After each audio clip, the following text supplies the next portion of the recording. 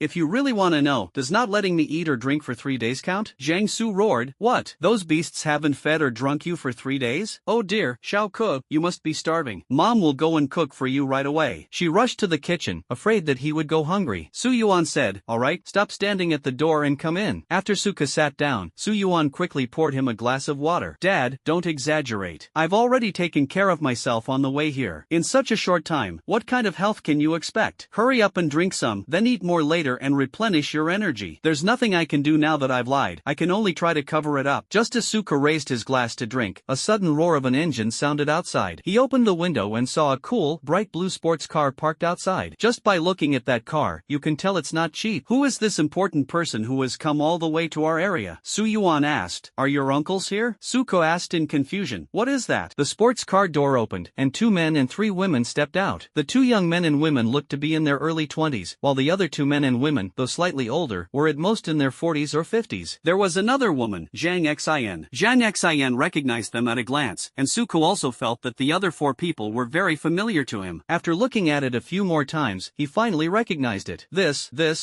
Suko's speech was punctuated by a stutter. Aren't those his aunt, uncle, and grandparents? How did she become so young? My grandparents were originally in their 60s or 70s, with slightly hunched backs, but now they look like middle-aged people. His uncle and aunt even went from middle age to young age. He is the same age as his father, but his father's face is now full of wrinkles and his skin is rough. The 2 men, one with sword-like eyebrows and bright eyes, and the other with a beauty that could rival the moon and shame the flowers, hardly looked like middle-aged men. This scene left Suku almost speechless. Su Qing looked up and saw Suku. She patted Su Feng on the shoulder and pointed at Suku, gesturing for him to look. Su Feng looked at Suku, who was standing there without any apparent abnormality, and his face showed surprise and confusion. Didn't they say Xiao Ke was arrested? He's standing here perfectly fine, isn't he? Su Feng asked. They should have found it. Let's go up quickly, Su Qing said. Zhang Xin transformed into a gust of wind, floated up, grabbed Suka's arm, and looked him up and down. Nothing happened at all? That's impossible. No, Auntie, what do you mean? Are you hoping something bad will happen to me? Zhang Xin quickly waved his hand. No,